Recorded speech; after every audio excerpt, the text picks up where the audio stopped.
Ramadan shine kamewa daga dukkan wasu abubuwa da Allah ya haramta a cikinsa.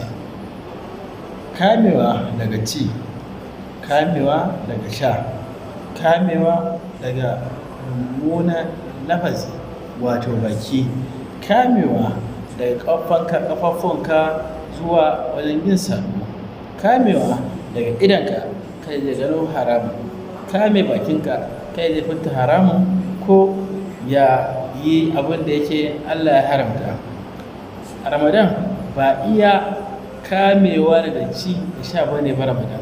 A'a, Ramadan kamewa ne da dukkan wani abu da Allah ya haramta zuwa abin da Allah yake so. Yawaita yin karatun Alƙur'ani, yawaita yin azkar, ciyarwa, sada zumunci.